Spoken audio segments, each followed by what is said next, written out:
ಅಧ್ಯಕ್ಷರೇ, ಇದು ಸ್ವಾಗತ ಮಾಡುವಂಥ ಬಿಲ್ಲು. ಭಾಳ ವರ್ಷಗಳಿಂದ ನಾನು ಭಾಳ ರೆವಿನ್ಯೂ ಮಿನಿಸ್ಟರ್ ಆಗಿದ್ದಾಗ ಭಾಳ ಪ್ರಯತ್ನ ಮಾಡಿದ್ದೀನಿ.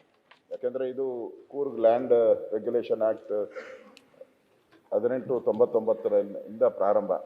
ಈ ಪಟ್ಟೇಗಾರನ ಹೆಸರಲ್ಲಿ ಅದು 4-5 ತಲೆಮಾರುಗಳು ಹೊರಟೋಗ್ಬಿಟ್ಟಿದೆ. ಅಂದರೆ ಒಬ್ಬ ಇದ್ದಿದ್ದು ಇವತ್ತು 100-200 ಜನ ಆಗ್ಬಿಟ್ಟಿದ್ದಾರೆ. ಸೊ ಹಕ್ಕು ಸಿಗ್ತಾ ಇಲ್ಲ. ಅಲ್ಲಿ ಹೋದಾಗೆಲ್ಲನೂ ಕೂಡ ನನಗೂ ಮನವಿ ಕೊಟ್ಟಿದ್ರು. ನಾವು ಸ್ವಲ್ಪ ಅದನ್ನು ನಮ್ಮ ಸರ್ಕಾರ ಇದ್ದಾಗ ಸ್ವಲ್ಪ ಲಿಬರಲ್ ಆಗಿ ಪ್ರಯತ್ನ ಮಾಡಿದ್ವಿ. ಆದರೆ ಕೋರ್ಟ್ ಮೆಟ್ಲುಗಳು ಭಾಳಷ್ಟು ಹತ್ತಿದೆ. ಈಗ ಪರಿಶೀಲನಾ ಸಭೆಯಲ್ಲೂ ಕೂಡ ಇದೊಂದು ಪರಿಶೀಲನೆ ಆಗಿ ಬಂದಿದೆ.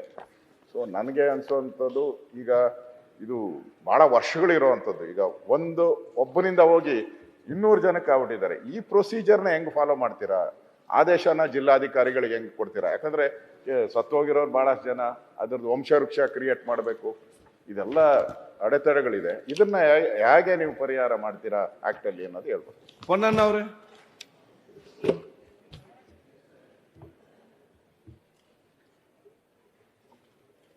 ಈ ಒಂದು ತಿದ್ದುಪಡಿಯನ್ನು ನಾನು ಸ್ವಾಗತ ಮಾಡ್ತೇನೆ.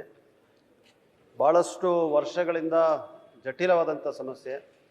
ಮಾನ್ಯ ಸಚಿವರು ಮತ್ತು ವಿರೋಧ ಪಕ್ಷದ ನಾಯಕರು ಇಬ್ಬರೂ ಕೂಡ ಹೇಳಿದಂತೆ 92ನೇ ಇಸ್ವಿನಲ್ಲಾದಂಥ ಉಚ್ಚ ನ್ಯಾಯಾಲಯದ ತೀರ್ಪಿದ್ರೂ ಕೂಡ ಕೆಲವು ಕಾರ್ಯಾಂಗದಲ್ಲಿ ಇದ್ದಂಥ ತಡೆಗಳಿಂದ ಇದು ಅನುಷ್ಠಾನಕ್ಕೆ ಬರಲಿಲ್ಲ. 2012ರಲ್ಲಿ ಅವತ್ತು ಕಂದಾಯ ಕಾನೂನಿಗೆ ತಿದ್ದುಪಡಿಯನ್ನು ತಂದು ಕೇಂದ್ರ ಸರ್ಕಾರದಲ್ಲಿ, ಅಂದರೆ ನಮ್ಮ ರಾಷ್ಟ್ರಪತಿಯ ಅನುಮೋದನೆಯನ್ನು ಕೂಡ ಪಡೆದಂಥ ಒಂದು ತಿದ್ದುಪಡಿ. ಅವತ್ತಿದ್ದಂಥ UPA ಸರ್ಕಾರ, ಕಾನೂನು ಸಚಿವರು ವೀರಪ್ಪ ಮೊಯ್ಲಿ ಅವರ ಸಹಕಾರದಿಂದ ಆ ತಿದ್ದುಪಡಿ ಜಾರಿಗೆ ಬಂತು. ಆದರೂ ಕೂಡ ಈ ಒಂದು ಸಮಸ್ಯೆಗೆ ಪೂರ್ಣವಾದಂಥ ಪರಿಹಾರ ಸಿಕ್ಕಲಿಲ್ಲ.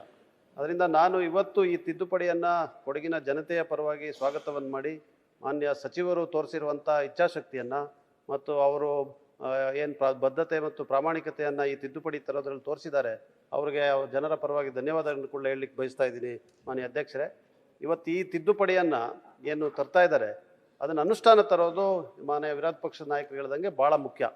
ಯಾಕಂದರೆ ತಿದ್ದುಪಡಿಗಳು ಹಳೇದಾದವು ಕೂಡ ಕಂದಾಯ ನಿಗದಿಗೆ ಆಗಿದ್ದರೂ ಕೂಡ ಇವತ್ತು ಕಂದಾಯ ನಿಗದಿ ಆಗಲಿಲ್ಲ. ಅದರಿಂದ ಈ ತಿದ್ದುಪಡಿ ಭಾಳ ಚೆನ್ನಾಗಿದೆ. ಇದರಿಂದ ಕೊಡಗಿನ ಜಮ್ಮಬಾಣೆಯ ಸಮಸ್ಯೆ ಏನಿದೆ ಬಹುತೇಕ ಪರಿಹಾರ ಸಿಗ್ತದೆ. ಈಗ ಭಾಳಷ್ಟು RTCನಲ್ಲಿ ಬಂದಿರುವಂಥ ಹೆಸರುಗಳೇನಿದೆ ಅದನ್ನು ಕೂಡ ತೆಗೆದುಹಾಕಲಿಕ್ಕೆ ಕಾನ್ಸಿಕ್ವೆನ್ಷಿಯಲ್ ಎಂಟ್ರೀಸ್ ಅಂತ ಹೇಳುವಂಥ ಪದವನ್ನು ಬಳಸಿ ಅದಕ್ಕೂ ಕೂಡ ಅವಕಾಶವನ್ನು ಈ ತಿದ್ದುಪಡಿಯಲ್ಲಿ ಮಾಡಿಕೊಟ್ಟಿದ್ದಾರೆ. ಆದರೆ ಇದನ್ನು ಜಾರಿಗೆ ತರಬೇಕಾದ್ರೆ ಬಹುಶಃ ನಿಯಮಗಳ ಅವಶ್ಯಕತೆ ಇರ್ತದೆ. ಆ ನಿಯಮಗಳು ಆದಷ್ಟು ಬೇಗ ಜಾರಿಗೆ ಬಂದು ಮತ್ತು ಜಿಲ್ಲಾಧಿಕಾರಿಗಳು ಮತ್ತು ಕಂದಾಯ ಅಧಿಕಾರಿಗಳಿಗೆ ಇದನ್ನು ಯಾವ ರೀತಿ ಅನುಷ್ಠಾನಕ್ಕೆ ತರಬೇಕು ಅಂತ ಹೇಳೋದಕ್ಕೆ ಕೂಡ ಅವರಿಗೆ ನಾವು ಸಲಹೆ ಸೂಚನೆಗಳನ್ನು ಸರ್ಕಾರದಿಂದ ನೀಡಿ, ಈಗಾಗಲೇ ಮಾನ್ಯ ಸಚಿವರು ಹೇಳಿದಂತೆ ಒಂದು ಕ್ಯಾಂಪನ್ನು ನಡೆಸಿ ಇದಕ್ಕೆ ಪರಿಹಾರ ತರಬೇಕು. ಭಾಳ 90 ಭಾಗ ಜನ ಏನಿವತ್ತು ಸಮಸ್ಯೆಗೆ ಒಳಗಾಗಿದ್ದಾರೆ, ಅವ್ರಿಗೆ ಸಾಲ ಪಡೀಲಿಕ್ಕಾಗ್ತಾ ಇಲ್ಲ, ಮಾರಲಿಕ್ಕಾಗ್ತಾ ಇಲ್ಲ, ವಿಭಜನೆ ಆಗ್ತಾ ಇಲ್ಲ, ಮತ್ತು ಸತ್ತೋಗಿರೋರ ಹೆಸರಿದ್ದಿದ್ದು, ಇದೆಲ್ಲದಕ್ಕೂ ಕೂಡ ಇವತ್ತು ಈ ಕಾನೂನು ಪರಿಹಾರವನ್ನು ಕೊಟ್ಟಿದೆ.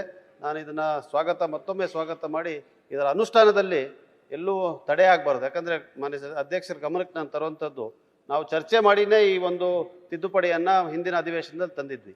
ಆದರೂ ಕೂಡ ಅಲ್ಲಿ ಭಾಳಷ್ಟು ವಿಚಾರಗಳು, ಇಲ್ಲದೇ ಇರುವಂಥ ವಿಚಾರಗಳು ಬಂದಿದ್ದ ನಂತರ ಸಚಿವರು ಮತ್ತು ಕಾನೂನು ಸಚಿವರು ಒಪ್ಪಿ ಇದನ್ನು ಸಮಿತಿಗೆ ಹೋಗಿದೆ. ಸಮಿತಿಯಲ್ಲೂ ಕೂಡ 5 ಬಾರಿ ಚರ್ಚೆಯನ್ನು ಮಾಡಿದ್ದೇವೆ. ಸಮಿತಿಯಲ್ಲಿ ಎಲ್ಲ ಸದಸ್ಯರು ಭಾಗವಹಿಸಿ ಅವರ ಅಭಿಪ್ರಾಯವನ್ನು ವ್ಯಕ್ತಪಡಿಸಿ ಸಹಮತದಿಂದ ಈ ಒಂದು ತಿದ್ದುಪಡಿಗೆ ನಾವೆಲ್ಲ ಕೂಡ ಒಪ್ಪಿ ಇವತ್ತು ಇಲ್ಲಿ ಬಂದಿದೆ ಮಾನ್ಯ ಅಧ್ಯಕ್ಷರೇ. ಅದರಿಂದ ಇದನ್ನು ಅನುಷ್ಠಾನಕ್ಕೆ ತಂದು ನಮ್ಮೆಲ್ಲರ ಜನರ ಪರಿಹಾರಕ್ಕೆ ಯಾವಾಗಲೂ ಕೂಡ ನಮ್ಮ ಸರ್ಕಾರ ಬಂದಂಥ ಪ್ರತಿ ಸಂದರ್ಭದಲ್ಲೂ ಕೂಡ ಅಲ್ಲಿಯ ಭಾಗದ ಜನರ ಪರಿಹಾರಕ್ಕೆ, ಸಮಸ್ಯೆಗೆ ನಿಂತಿದ್ದಾರೆ, ಕಾಳಜಿಯನ್ನು ವ್ಯಕ್ತಪಡಿಸಿದ್ದಾರೆ, ತೋರಿದ್ದಾರೆ. ಈ ಬಾರಿ ಕೂಡ ಅದೇ ರೀತಿ ಆಗ್ತದೆ ಅಂತ ಹೇಳುವಂಥ ವಿಶ್ವಾಸವನ್ನು ವ್ಯಕ್ತಪಡಿಸಿ ಮಾನ್ಯ ಸಚಿವರಿಗೆ ಮತ್ತು ಸಮಿತಿಯ ಎಲ್ಲ ಸದಸ್ಯರಿಗೆ ನಮ್ಮ ನಾಡಿನ ಕೊಡಗಿನ ಎಲ್ಲ ಜನತೆಯ ಪರವಾಗಿ, ಜಮ್ಮಬಾಣೆ ಹಿಡುವಳಿದಾರರ ಪರವಾಗಿ ಧನ್ಯವಾದಗಳನ್ನ ಹೇಳಲಿಕ್ಕೆ ಬಯಸ್ತೀನಿ. ಮಾನ್ಯ ಅಧ್ಯಕ್ಷರೇ, ಒಂದು ನಿಮಿಷ ಸರ್. ಈಗ ಕೊಡಗಿನ ಬಗ್ಗೆ ಅಧ್ಯಯನ ಮಾಡಿದ್ದಾರೆ. ನಾನು ಅಧ್ಯಯನದ ವರದಿಯನ್ನು ಕೂಡ ಓದಿದ್ದೀನಿ. ಜಮ್ಮಬಾಣೆ ಇದು ಬಹಳ ವರ್ಷದ ಸಮಸ್ಯೆ ಆಗಿತ್ತು. ಅದನ್ನು ಪೊನ್ನಣ್ಣವರ ಒತ್ತಡದ ಮೇಲೆ ಮತ್ತು ಕೊಡಗು ಜನರ ಒತ್ತಡದ ಮೇಲೆ ಮಾಡಿದ್ದೀರಿ. ನಾನು ಕೂಡ ಸ್ವಾಗತ ಮಾಡ್ತೀನಿ. ಗ್ಯಾರಂಟಿ ನ್ಯೂಸ್, ಸುದ್ದಿ ಖಚಿತ, ನ್ಯಾಯ ನಿಶ್ಚಿತ.